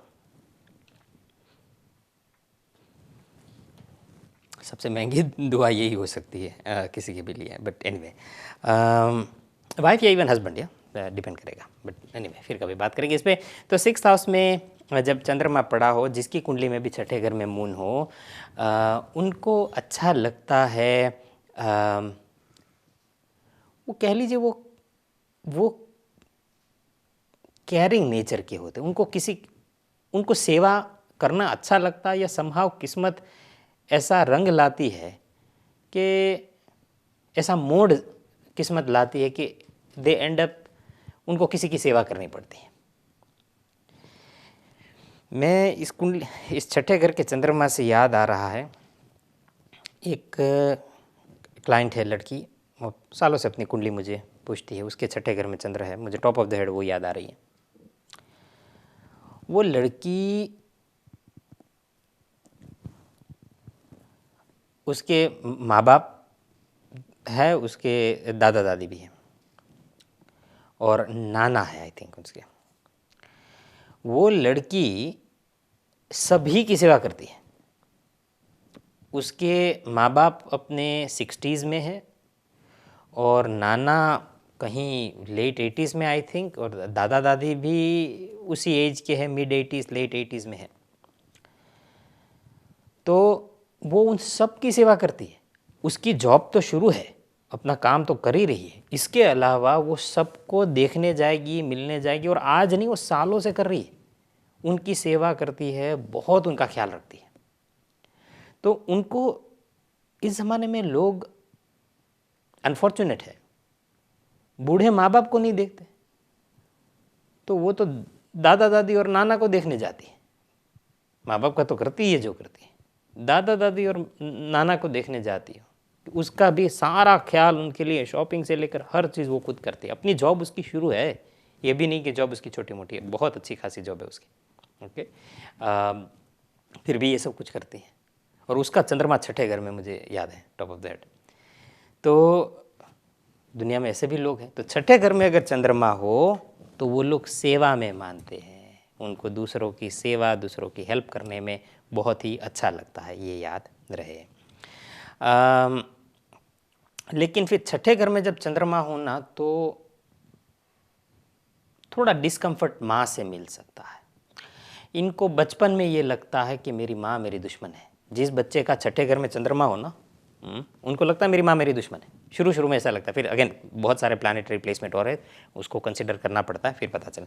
या माँ या औलाद, उनको लगता है ये मेरी दुश्मन है, या अपने औलाद को दुश्मन के तौर पे देखेगी या माँ को, डिपेंड करेगा। बहुत अलग कॉम्बिनेशन है जो देखने पड़ते हैं उसके साथ साथ। फिलहाल बढ़ रहे ब्रेक की ओर, ब्रेक से आते ही छठे चंद्रमा के पे जारी रहेगा हमारी चर्चा। मिलते हैं ब्रेक के बाद। Welcome back after the break. Break से पहले हमारी बात हो रही थी चंद्रमा के ऊपर, और हम बता रहे थे छठे घर के चंद्रमा क्या कर सकता है क्या नहीं, 6th हाउस का मून क्या करता है। सेवा में इनको खुशी मिलती है, सेवा में उनको आनंद मिलता है, वो खुद ही दूसरों की मदद करने जाते हैं, ये इनकी खासियत है। लेकिन छठे घर का चंद्रमा अगर ख़राब होना तो वो हमेशा लड़ाई के मोड में भी रहते हैं। उनको या तो लगता है, अगेन डिपेंड करेगा और बहुत सारी प्लानेटरी कॉम्बिनेशन के ऊपर। टीम को कहेंगे कुंडली दिखा दे टीवी स्क्रीन पर छठे घर में चंद्रमा होना तो इंसान अपनी माँ को कभी कभार दुश्मन के तौर पे देखता है, कभी कभार औलाद को ऐसा होता है। डिपेंड करेगा क्या पोजीशन है और प्लैनेट्स की, कि भाई उनको लगता है यार औलाद मेरे खिलाफ है। समहाउ वो कहीं ना कहीं लड़ाई के मोड में हमेशा रहते हैं। उनको लगता है हाँ ये भी मेरा दुश्मन है, ओह उसने मेरे साथ बहुत ख़राब किया, हाँ फलाने ने मेरे साथ बहुत ख़राब किया, मैंने इसको एक दिन देख लेना, इसको एक दिन देख लेना, उसको एक दिन देख लेना। अरे भाई क्यों उनको देखोगे, उससे वो थोड़ी बदल जाएंगे, मत बिगाड़ो अपना टाइम उसके ऊपर। तो ये लड़ाई के मोड में हमेशा रहते हैं, और इसी चक्कर में ये खुद अपने दुश्मन बनते हैं, ये है। तो छठे घर का चंद्रमा ग्रजेस होल्ड करने से बहुत तकलीफ़ें देता है। पुरानी बातें याद रखेंगे, हाँ उसने मेरे साथ बहुत बुरा किया, मैंने उसको देख लेना है। तो वो ग्रज आप जब होल्ड करके रखते हैं ना आपके पास, तो वो छठे घर का चंद्रमा ज़्यादा ऐसा करता है। तो फिर आप तो जब मौका मिलेगा तब उसको देख लोगे, लेकिन तब तक तो आप खुद सफ़र कर रहे हो कि भाई मैं कैसे उसको तंग करूँ, कैसे, आप ही अपना टाइम उसमें बर्बाद कर रहे हो, क्या फ़ायदा। तो ग्रजेस होल्ड मत करिए, लेट गो करिए। ये छठे घर के चंद्रमा के लिए सबसे अच्छा उपाय है। एंड छठे घर का चंद्रमा पैनिक बहुत होते हैं, उनको जुकाम एक चीख भी आ जाएगी ना तो उनको लगेगा हाँ मुझे कोरोना हो गया, या उनके मान लो पाँव में दर्द है ना ज़रा सा, तो उनको लगेगा बस गया, अब मैं चल नहीं पाऊँगा। वो पैनिक बहुत होते हैं, ये देख लीजिएगा। वो उनको एक कंटिन्यूस एक अजीब से एक डर के अंदर जी रहे होते हैं, ओके। उनको एक ज़रा भी हेल्थ इशू, मान लो चेस्ट में कोई दर्द हो रहा है, अब दर्द किसी और की वजह से हो रहा है, या मसल कोई वो हो गया, उनको लगेगा बस मुझे हार्ट अटैक आ रहा है। ऐसा डर उनको बहुत रहता है छठे घर के चंद्रमा के ऊपर। तो ऐसा सेल्फ क्रिएटेड डर से उससे दूर रहिए, ये खास छठे चंद्रमा के लिए हिदायत है। और उनको लगता है मैं विक्टिम हूँ, मेरे साथ सभी ने बड़ा जुल्म किया, ओ हो सब ने मेरे साथ बड़ा बुरा किया, उसने भी मेरे साथ बुरा किया, फलाने ने बुरा। ऐसा नहीं होता, ओके। हर बंदा अपनी ज़िंदगी जी रहा है, लेकिन उनको ये फील होता है कि सब ने मेरे साथ बहुत बुरा किया। ये छठे घर के चंद्रमा की बात है। लेकिन वैसे आप छठे घर के चंद्रमा के लोग ऐसे होते हैं ना, अगर आप उनको सिक्योर फील कराओ ना तो वो अपना सब कुछ आपको दे देते हैं। ये उनकी खासियत है, दिल के बहुत बड़े होते हैं। तो अगर आपने उनको सिक्योर फील करा लिया और उनका दिल जीता तो आपके लिए सब कुछ कर लेंगे। ये है छठे घर का चंद्रमा। अब बढ़ेंगे 7वें घर के चंद्रमा के ऊपर, लेकिन उससे पहले एक आध कॉलर से भी बात कर ले, कब से वेट कर रहे हैं, तो फिर उसके ऊपर भी बात करेंगे। लाल किताब क्या कहती है छठे घर के चंद्रमा के ऊपर, ये देखेंगे।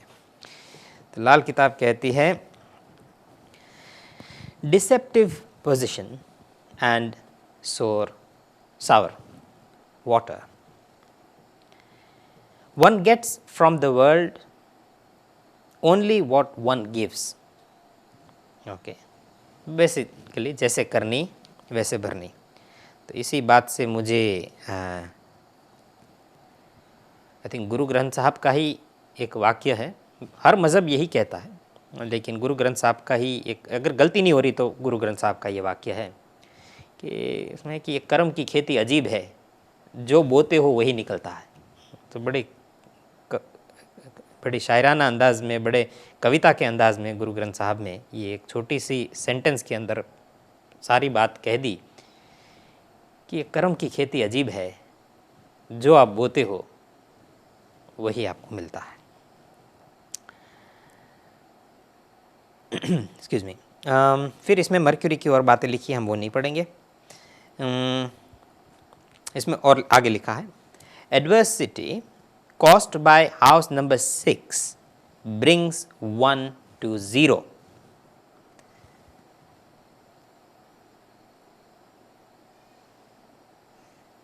ओके, क्या लिखा है, क्या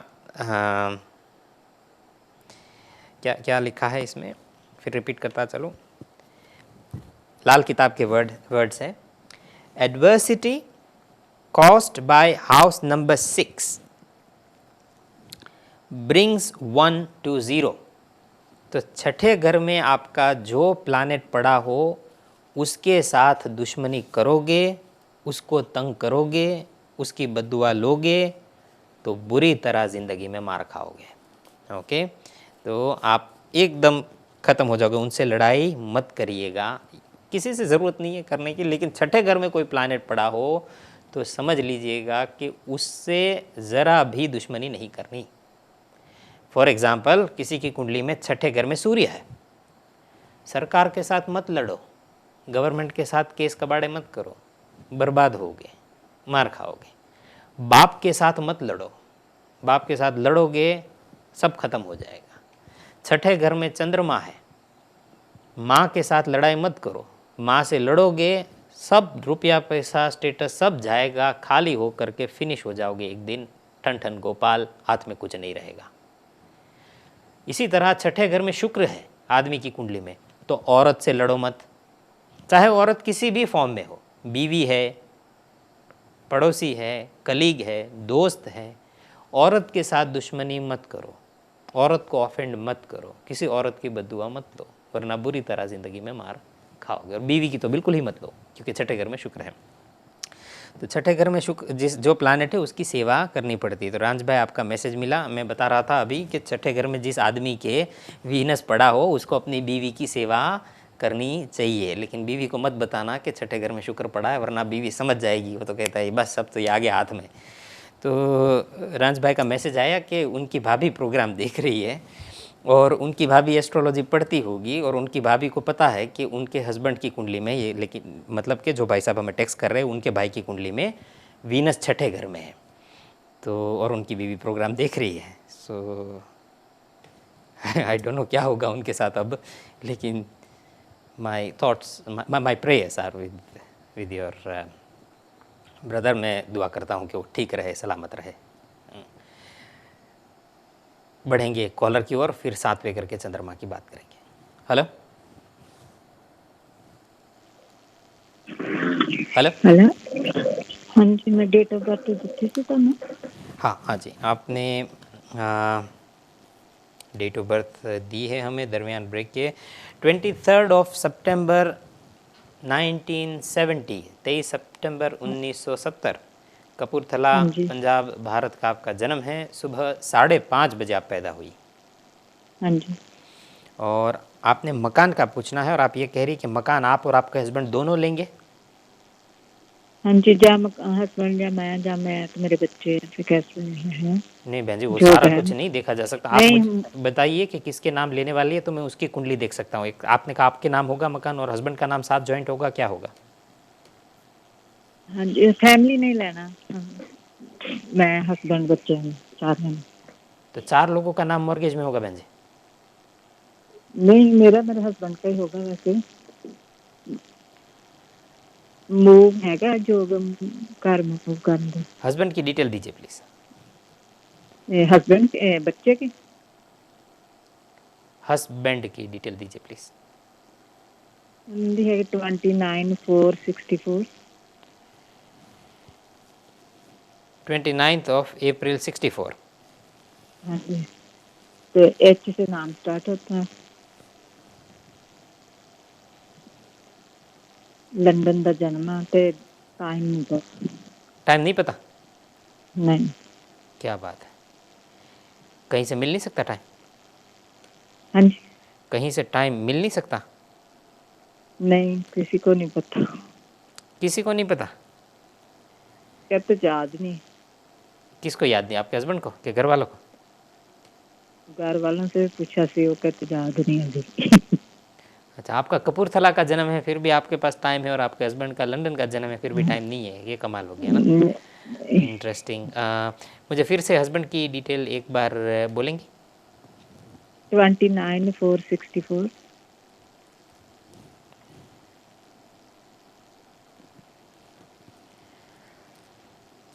चलो तो फिर उनका चंद्रमा देख लेते हैं, जहाँ पर भी पड़ा होगा।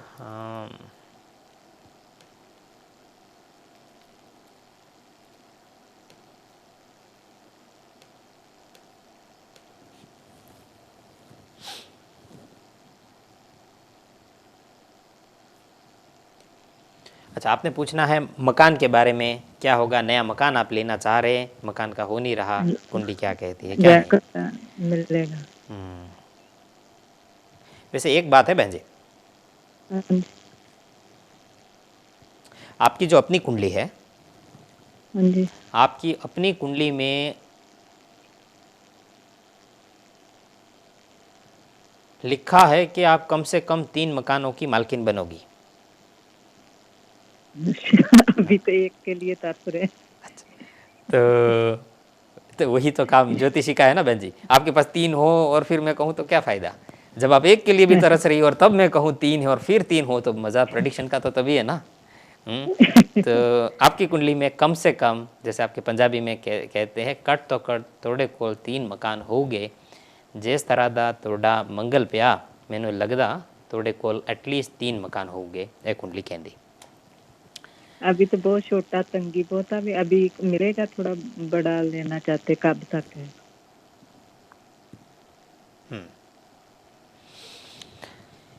वैसे चंद्रमा से देखा जाए तो मुझे लगता है कि आपके मकान का या आपकी छत बदलने का जो पीरियड है वो ऑलरेडी शुरू हो चुका है, अच्छा। और इस साल के एंड में, हाँ यानी कि जी। नवंबर से बहुत ज़्यादा बेहतर पीरियड होगा। मुझे लगता है कि अगले साल आप अपने नए मकान में होगे, ऐसा आपकी कुंडली क्लियरली कहती है। मकान का और नवंबर में स्टार्ट जी, नवंबर में स्टार्ट होगा। नवंबर से स्टार्ट हो जाएगा और अगले साल आप अपने मकान में होंगे। दूसरी बात, आप मकान ऐसा लेना जिस मकान का जो नंबर है वो 5 हो तो बहुत अच्छा है। अच्छा। इनफैक्ट 2, 5 और 7 तीनों नंबर अच्छे हैं। 2, 5, 7। 2, 5, 7 बिल्कुल। अच्छा। ऐसे मकान में रहिएगा, वो आपके लिए अच्छा है। आप मकान ऐसा लीजिए जो ईस्ट फेसिंग हो या वेस्ट फेसिंग हो। वेस्ट फेसिंग हो। वेस्ट फेसिंग हो तो भी अच्छा है, ईस्ट फेसिंग हो तो भी अच्छा है। जैसे सामने से सूरज आता वहाँ। सामने से आता हो तो भी ठीक है, पीछे से आता है तो भी ठीक है। अच्छा। ठीक है, तो ऐसा लीजिए जहाँ सामने से आ रहा हो या पीछे से आ रहा हो। अच्छा। वेस्ट फेसिंग भी अच्छा है आपके लिए मकान ईस्ट फेसिंग भी अच्छा है, इक्वली गुड है। अच्छा, तो मेरे जेड़ा जो 3 मकान आप कह रहे हो किस एज तक लिखा है? हाँ, ये एक काम का पिछली सवाल वाले पूछा अभी आपने बहन जी, बहुत ही, लेकिन वो आज नहीं बता पाएंगे, फिर कभी बताएंगे। उसका कैलकुलेशन करना थोड़ा समय लगेगा, नेक्स्ट टाइम करेंगे। लेकिन आप उतना याद रखिए, आपकी कुंडली में 3 मकान लिखे हैं। मुझे पूरी उम्मीद है कि कम से कम 3, बेसिकली कुंडली कहती है 2+, 2 से ज़्यादा मकान होंगे, तो 2 से ज़्यादा का पहला फिगर तो 3 ही होता है। तो मैं उम्मीद करता हूँ कि आपके पास 3 मकान तो बहुत होंगे ही होंगे। और इनफैक्ट आपकी कुंडली में आपके पास एक मकान ऐसा होगा जो बिल्कुल धर्म स्थान के पास होगा। वहाँ मतलब जिस मकान में आप रहती होंगी एकदम, जहाँ हम रह रहे हैं वो धर्म स्थान के पास, या 5 मिनट में वॉक करके चल जाते हैं? क्योंकि आपकी एक कुंडली कहती है आपके पास एक मकान होगा जो किसी मंदिर मस्जिद गुरुद्वारे के एकदम पास होगा, बहुत ही नज़दीक में, एकदम धर्म स्थान के पास ही आपका एक मकान होगा। जहाँ हम रह रहे हैं वो धर्म स्थान के पास ही है। अच्छा अच्छा, हाँ, हाँ जी। Very very interesting, very interesting. मैंने एक बार किसी को मतलब 5 मिनट भी वॉक करके हम चले जाते गुरुद्वारा। अच्छा, गुरुद्वारे के पास ही रहे। एक बार मैंने किसी को उपाय दिया कि खुले पाँव धर्म स्थान जाना 43 दिन। वो जिसको उपाय दिया उसके घर से गुरुद्वारा 30 सेकंड्स दूर है। कहता है मैं तो फटाफट कर लूँगा ये उपाय, तो उसने फटाफट कर लिया। तो यही बात है। बट एनीवे, आपका तो फिर ये धर्म स्थान के नज़दीक वाला आपका मकान यही हो गया। आप लाइन पे बने रहिए, अभी आपसे बात करते हैं। फिलहाल हम बढ़ रहे हैं बहुत छोटे से ब्रेक की ओर, मिलते हैं ब्रेक के बाद।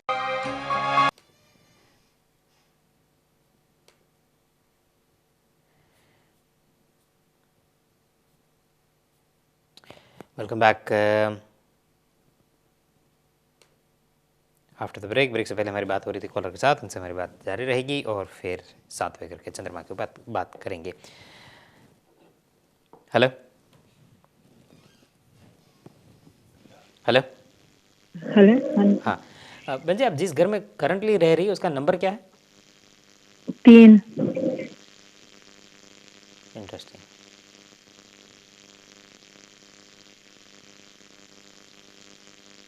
ठीक है, ठीक है, दैट्स फाइन। तो उम्मीद करता हूँ अगले साल आप मकान में होंगे, ईस्ट फेसिंग या वेस्ट फेसिंग मकान लीजिएगा। 2, 5 और 7 नंबर लीजिए, वो ज़्यादा आपके लिए अच्छा है, वो बेटर नंबर है आपके लिए। 2 7। ओके। 2, 2, 5, 7। ओके। 5 आपके लिए अच्छा है, 2 और 7 हस्बैंड के लिए अच्छा अच्छा। है। 2 और 7 उनके लिए अच्छे तो हैं, 5 आपके लिए अच्छा है। जो हमारा इंडिया में मेरे मामू डैड का घर था वो भी धर्म स्थान के साथ ही था। वो तो 1 मिनट 2 मिनट ही लगते थे। अच्छा, एकदम गुरुद्वारे के पास। गुरुद्वारे के पास था हमारा अच्छा घर। अच्छा, इंटरेस्टिंग। क्योंकि आपकी कुंडली कहती है आपको एकदम धर्म स्थान के पास रहना पड़ेगा। तो अगला कहेंगे वो भी धर्म स्थान के पास ही होगा हाँ बहन जी, अब मुझे नहीं पता, क्योंकि ऑलरेडी करंटली जहाँ आप रह रही है वो भी धर्म स्थान के पास है, आपका इंडिया का मकान भी वहीं था, तो इसलिए मुझे नहीं पता कि अगला होगा कि नहीं। अगर अब तक ना रही होती तो मुझे लगता कि आपका आगे ऐसा ही मकान होगा। लेकिन अगर क्योंकि ये आप ऑलरेडी रह चुकी है तो मुझे मुझे अब नहीं पता। ओके। ठीक है, तो थैंक यू। आने वाला टाइम ठीक है, घर अच्छा बहन जी, वो रहेगा नेक्स्ट टाइम, इस वक्त जो एक सवाल रखिए। एक चीज़ मुझे खाली दिख रही है इसलिए बता देता हूँ। एक ही सवाल अलाउड है, हाँ जी। लेकिन एक चीज़ मुझे दिख रही है, मेरा फ़र्ज़ है इसलिए बता दूँ आपको। ठीक है, आपकी कुंडली कहती है कि आपको आपकी नर्व ट्रैप होगी, नस दबेगी, ब्लड सर्कुलेशन का कोई प्रॉब्लम होगा, नहीं पता मुझे क्या है ये, बट डॉक्टर से कंसल्ट करिए। आपकी कोई नस चढ़ जाती है, नहीं पंजाबी में आप यही बोलते हैं, क्या बोलते हैं, नस चढ़ जाना? हाँ जी, ऐसा ही बोलते हैं, पर हमारे मेरे घुटने में कभी-कभी ऐसा लगता है, कोई ऐसा बट डॉक्टर से कंसल्ट फील करिए, होता तो आपको उसकी कोई तकलीफ, इस जिसकी वजह से आपको चलने फिरने की कोई तकलीफ होगी, आपकी कुंडली ऐसा कहती है। दूसरा, आपकी कुंडली में लिखा है आपको चेहरे के ऊपर कोई सर्जरी करानी पड़े, कोई ट्रीटमेंट करानी पड़े। ये आपके नाक की है, कान की है, आँख की है, मुझे नहीं पता, लेकिन कुंडली बहुत क्लियरली कहती है कि आपको चेहरे के ऊपर कोई सर्जरी या दांतों का कोई सर्जरी करानी पड़ेगी। लेकिन चेहरे के पार्ट में सर्जरी लिखी है। कोई प्रॉब्लम हो डॉक्टर से कंसल्ट करिएगा, ध्यान रखिएगा कभी कोई हो तो। कब तक करानी पड़ेगी, ऐसा ही नेक्स्ट?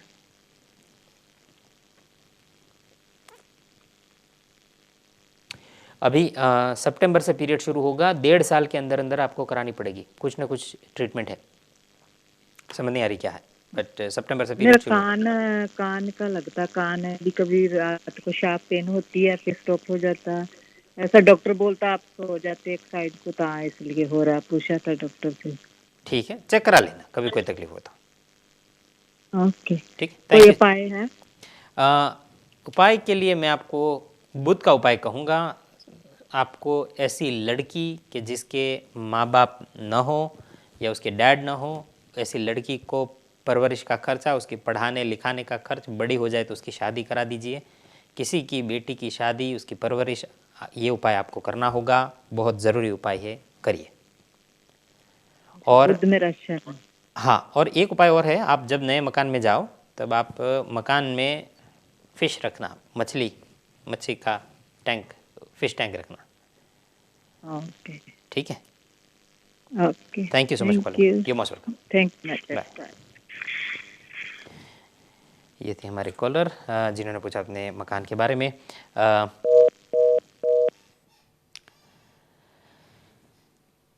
एक बार किसी को मैंने कहा कि आप घर में फ़िश टैंक रखिए, तो उन्होंने मुझे सामने सवाल पूछे।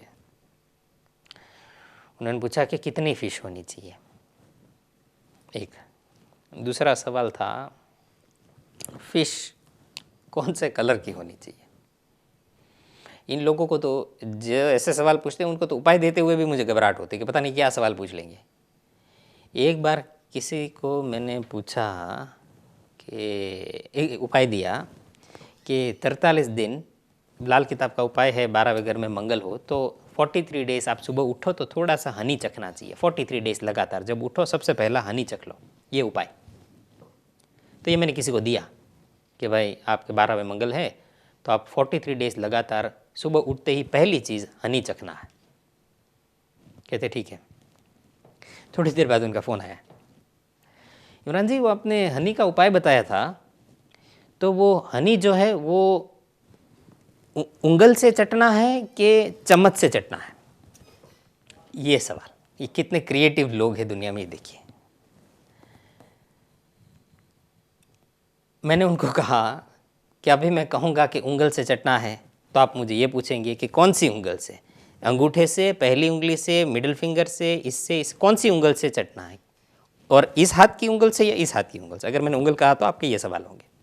और मैंने अगर चम्मच कहा तो आप पूछोगे टी स्पून, टेबल स्पून, चम्मच स्टील का हो, प्लास्टिक का चलूगा, अगर चम्मच ना हो तो कुछ और चीज़ चलेगी क्या, नमक वो चखने को बोला है हनी तो हनी चख लीजिए, इसमें कि ये क्या आ गया कि बस लोग ऐसे क्रिएटिव होते हैं कि बात ना पूछिए। ऐसे ऐसे सवाल लोगों के पास होते हैं और बड़ी हैरत होती है कि कभी कभार मुझे लगता है कि ये जानबूझ के ये सवाल पूछ रहे हैं कि एक्चुअली उनका ये ऐसा सवाल है।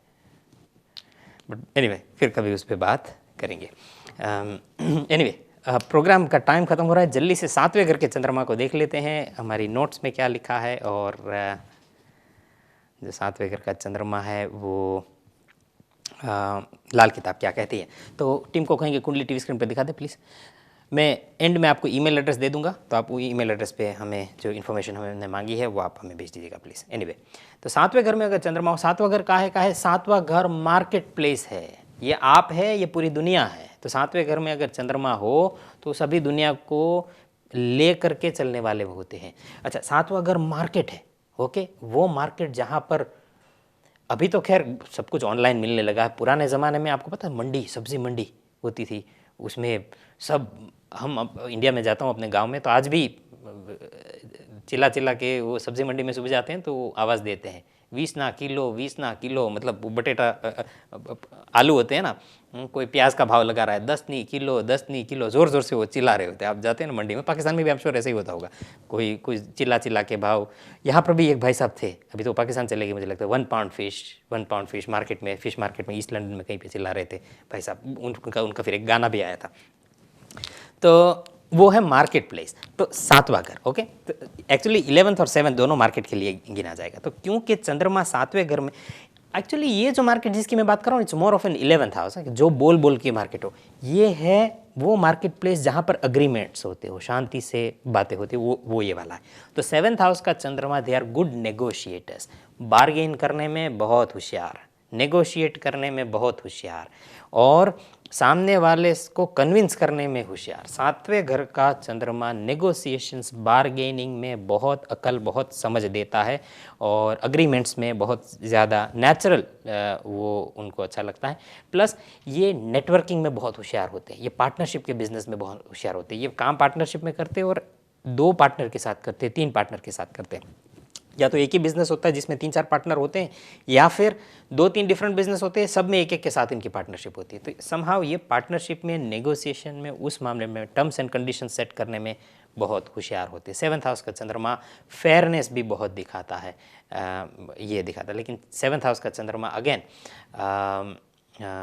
सेंसिटिव बना सकता है इंसान को, इमोशनल बना सकता है। सो अगर इमोशन और सेंसिटिविटी पे आपने काबू पा लिया तो 7वें घर का चंद्रमा आपको टॉप का नेगोशिएटर बनाएगा और ज़िंदगी में बहुत कुछ देगा। सिर्फ नेगोशिएशन और पेपर वर्क से बहुत कुछ बना सकते हैं, इसलिए 7वें घर का चंद्रमा अच्छा लॉयर बनाता है। और अगर इमोशन में बह गए, 7वें घर के चंद्रमा अगर बहुत इमोशंस में, बहुत प्यार मोहब्बत रोमांस इमोशंस, तो गए काम से। मैं नहीं कहता प्यार मोहब्बत रोमांस नहीं होना चाहिए ज़िंदगी में, अपनी जगह ठीक है, लेकिन हर एक की एक क्वांटिटी होती है कि उतने तक ठीक है, फिर उससे ज़्यादा हो तो डेंजरस हो सकता है। तो 7th हाउस का चंद्रमा यही कहता है।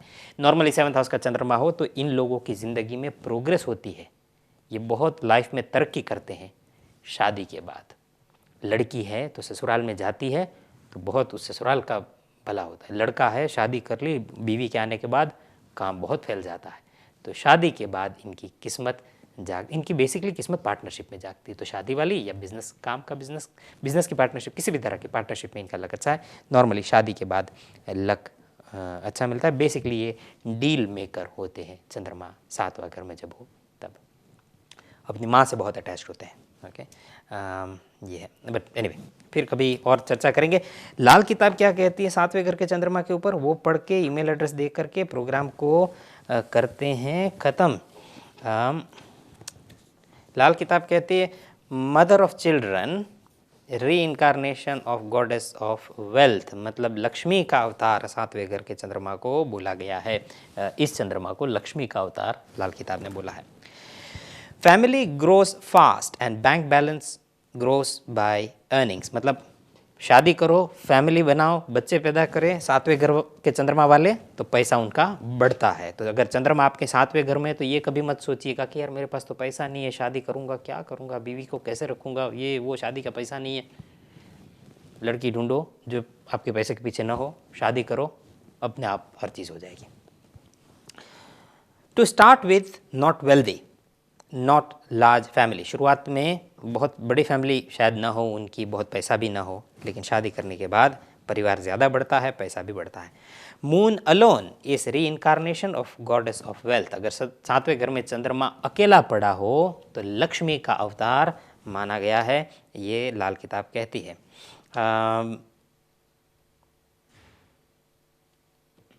बेसिकली ये कहती है कि दूध या पानी से पैसा मत बनाओ, मतलब कहने का तात्पर्य यहाँ पर ये है कि सिर्फ दूध पानी से पैसा मत बनाओ का मतलब ये है कि ये बेसिक चीज़ें हैं जो हर एक को चाहिए, तो किसी की बेसिक ज़रूरत की चीज़ का ओवर मुनाफा लेके कमाओ मत। फॉर एग्जांपल आपके 7वें घर में चंद्रमा है, आपके पास कोई दवाई ऐसी है जिसकी बहुत डिमांड है, आपके हाथ में वो दवाई है, तो आप पहले जो प्रॉफिट, दुनिया लोगों के पास स्कैरसिटी है, लोग मार्केट में नहीं मिल रही, लेकिन आप ही के पास है, तो आप जो नॉर्मल रेट पे बेच रहे थे बेचो, लेकिन उसको अब आप क्योंकि किसी और के पास नहीं है तो लोगों की मजबूरी का फ़ायदा उठा करके उसको महंगा बेचो, ऐसा मत कर रहा। बेसिकली ज़रूरत की चीज़ें जो लोगों की हो उसको होल्ड करके, उसको स्टॉक करके लोगों की मजबूरी का फ़ायदा उठाना, ये 7वें घर के चंद्रमा के लिए बहुत बुरा है, ये कभी नहीं करना। Wife brings abundance, son gives prosperity, शादी करते हैं तो पैसा बढ़ता है, और जब पुत्र संतान होता है, बेटा होता है, तो पैसा बढ़ता है। इसी तरह लड़की की कुंडली में अगर 7वें घर के चंद्रमा हो और उसको अगर बेटी होती है तो उसको बेटी आती है, पैसा लाती है, कुदरती उनके वहाँ बेटी हो तो बहुत, वैसे बेटा या बेटी दोनों, लेकिन लड़की के लिए, औरत के लिए बेटी हो और आदमी के लिए चंद्रमा 7वां हो तो बेटा हो, तो फाइनेंशियली लकी साबित होता है। फिर और बातें लिखी है लेकिन वो फिर कभी बात करेंगे, फिलहाल आज के लिए इतना ही। मैं आप लोगों के साथ अपना ईमेल एड्रेस शेयर करना चाहूँगा, जिस ईमेल एड्रेस पे आप हमें ईमेल करके बताएं 2019 के मार्च अप्रैल से लेकर के 2020 की जनवरी के बीच आपकी ज़िंदगी में क्या चेंजेस आए, कोई मेजर चेंज, कोई ख़ास बदलाव आपकी ज़िंदगी का उसमें आया हो, कोई लाइफ चेंजिंग इवेंट हुआ हो, कोई इम्पॉर्टेंट इवेंट आपकी ज़िंदगी का इस अरसे के अंदर हुआ हो, तो आप अपने बर्थ डिटेल्स के साथ हमें बताइए। आप अपने बारे में भी बता सकते हैं, किसी और के बारे में भी ये बता सकते हैं। आपके किसी दोस्त, अजीज़, फैमिली मेम्बर, कलीग्स, उनकी ज़िंदगी में भी कुछ ऐसा हुआ हो तो उनकी बर्थ डिटेल्स के साथ क्या इवेंट हुआ है बिटवीन मार्च 2019 टू जनवरी 2020, ये आप हमें ईमेल करके बताइए प्लीज़। इससे हमें स्टडी करनी है कुंडलियाँ और उससे हमें हेल्प मिलेगी, इस सब्जेक्ट को और बेहतर ढंग से समझने में हमें हेल्प मिलेगी। अगर आप अपने अलावा किसी और के बारे में बता रहे हैं तो प्लीज़ उनकी परमिशन के साथ करिएगा, वरना नहीं। आपका ये ईमेल मेरे तक ही रहेगा, किसी और से शेयर नहीं होगा, कम्प्लीटली प्राइवेट एंड कॉन्फिडेंशियल है, बिल्कुल चिंता मत करिए।